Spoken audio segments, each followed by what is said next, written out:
yaitu mengenai audit mutu internal dan eksternal. Nah, adapun konsep audit mutu internal dan eksternal, audit mutu internal dan audit mutu eksternal adalah dua proses penting dalam sistem penjaminan mutu yang digunakan untuk memastikan bahwa standar kualitas di institusi pendidikan atau organisasi lainnya terpenuhi. Nah, ada beberapa penjelasan mengenai keduanya. Nah, yaitu yang pertama audit mutu internal atau AMI. Nah, audit mutu internal adalah proses pengujian atau evaluasi yang sistematis, mandiri, dan terdokumentasi untuk memastikan bahwa pelaksanaan kegiatan di suatu institusi sesuai dengan prosedur dan standar mutu internal yang telah ditetapkan. Nah, adapun tujuannya yang pertama yaitu menyediakan informasi berharga untuk evaluasi dan perbaikan sistem. Nah, yang kedua, mengidentifikasi ketidaksesuaian dan potensi masalah di masa depan. Nah, yang ketiga, menjamin kesesuaian sistem dengan standar yang ditetapkan. Nah, adapun manfaatnya, yang pertama, memastikan konsistensi penerapan sistem. Yang kedua, mendorong pengembangan dan peningkatan sistem. Yang ketiga, menyusun laporan yang digunakan untuk perbaikan kebijakan dan sistem. 2. Audit mutu eksternal atau AME. Definisinya yaitu audit mutu eksternal adalah proses pengujian atau evaluasi yang dilakukan oleh pihak luar atau lembaga independen untuk menilai kesesuaian institusi terhadap standar eksternal tertentu. Nah, standar ini biasanya ditetapkan oleh Badan Akreditasi Nasional atau Internasional. B. Tujuannya itu yang pertama untuk memberikan penilaian objektif terhadap sistem manajemen mutu. Yang kedua, memastikan bahwa organisasi memenuhi standar yang ditetapkan oleh lembaga akreditasi atau regulator. Yang ketiga, manfaatnya yaitu yang pertama meningkatkan kredibilitas organisasi di mata pemangku kepentingan. Yang kedua, mengidentifikasi area untuk perbaikan yang mungkin tidak terlihat dalam audit internal. Nah, yang ketiga, mendorong transparansi dan akuntabilitas. Baiklah, materi yang selanjutnya ialah prinsip audit mutu internal dan juga eksternal.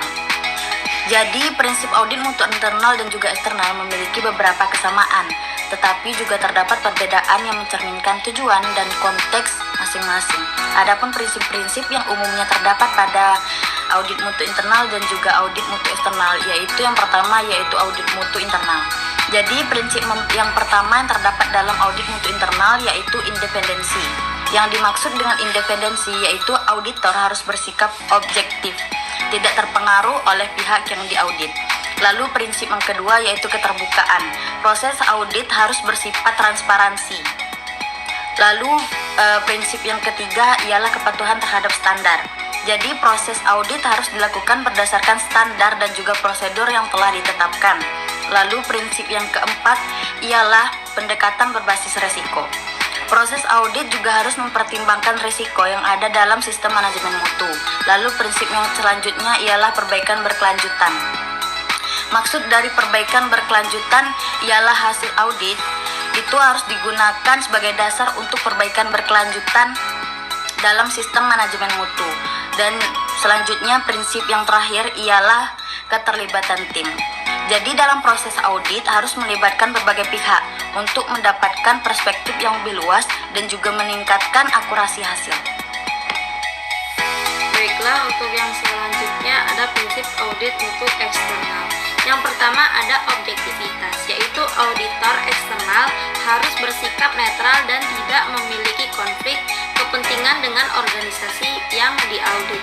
Yang kedua ada kepatuhan terhadap standar internasional, yaitu audit harus dilakukan sesuai dengan standar internasional yang berlaku seperti ISO 901 untuk memastikan kesesuaian dan kredibilitas. Yang ketiga ada keterbukaan dan transparansi. Proses audit harus jelas dan terbuka dengan komunikasi yang baik antara auditor dan organisasi yang diaudit. Yang keempat ada kualitas dan keandalan. Auditor harus memiliki kompetensi dan kualifikasi yang memadai untuk melakukan audit serta menggunakan metode yang dapat diandalkan. Yang kelima, ada pendekatan berbasis bukti. Jadi keputusan dan rekomendasi harus didasarkan pada bukti yang kuat dan data yang relevan yang diperoleh selama proses audit. Yang keenam, fokus pada perbaikan. Jadi hasil audit harus memberikan rekomendasi yang konstruktif untuk perbaikan dan pengembangan sistem manajemen mutu. Yang terakhir, ada kepatuhan terhadap regulasi. Jadi auditor harus memastikan bahwa organisasi mematuhi semua regulasi dan persyaratan hukum yang berlaku. C. Prosedur audit mutu internal dan eksternal. Prosedur audit mutu internal dan eksternal memiliki langkah-langkah yang agak serupa dan memiliki beberapa kesamaan dalam pendekatan. Tetapi perbedaan utama terletak pada pihak yang melakukan audit dan tujuan dari audit tersebut. Berikut adalah prosedur untuk masing-masing jenis audit. Yang pertama, audit mutu internal. A. Perencanaan audit. Di sini meliputi 3, yaitu menentukan tujuan dan ruang lingkup audit, menyusun jadwal audit dan memilih tim auditor, dan mengidentifikasi area yang akan diaudit berdasarkan analisis risiko dan hasil audit sebelumnya. Yang B. Persiapan audit.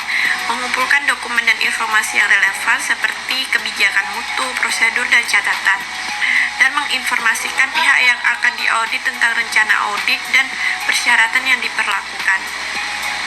Yang C. Pelaksanaan audit.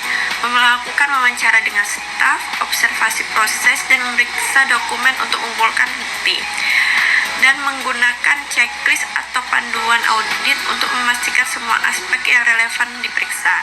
Yang D. Yaitu analisis temuan. Menganalisis bukti yang dikumpulkan untuk menentukan kesesuaian dengan standar dan kebijakan yang berlaku, dan mengidentifikasi ketidaksesuaian, kekuatan, dan area untuk perbaikan. Yang E. Yaitu penyusunan laporan audit. Menyusun laporan audit yang cukup temuan, rekomendasi, dan rencana tindakan perbaikan, dan menyampaikan laporan kepada manajemen dan pihak terkait. Yang F. Yaitu tindak lanjut.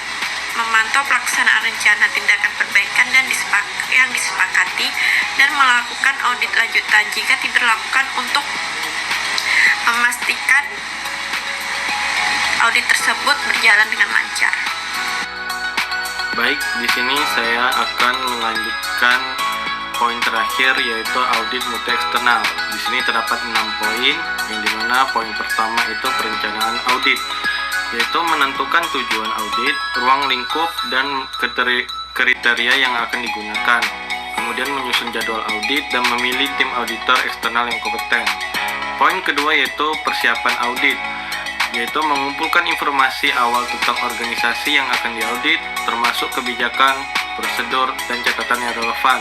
Kemudian menginformasikan organisasi tentang rencana audit dan persyaratan yang diperlukan.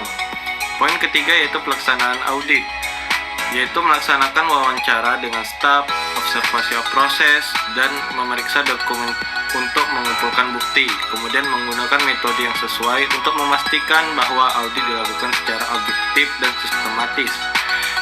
Poin keempat yaitu analisis temuan, yaitu menganalisis bukti yang dikumpulkan untuk menentukan kesesuaian dengan standar yang berlaku, dan mengidentifikasikan ketidaksesuaian, kekuatan, dan area untuk perbaikan. Poin kelima yaitu penyusunan laporan audit. Menyusun laporan audit yang mencakup temuan, rekomendasi, dan penilaian keseluruhan terhadap sistem manajemen mutu. Kemudian menyampaikan laporan kepada manajemen dan pihak terkait, serta memberikan umpan balik yang konstruktif. Poin terakhir yaitu tindak lanjut, yaitu memantau pelaksanaan rencana tindakan perbaikan yang disepakati oleh organisasi, kemudian melakukan audit lanjutan jika diperlukan untuk memastikan bahwa tindakan perbaikan telah diimplementasikan dan efektif. Sekian, terima kasih.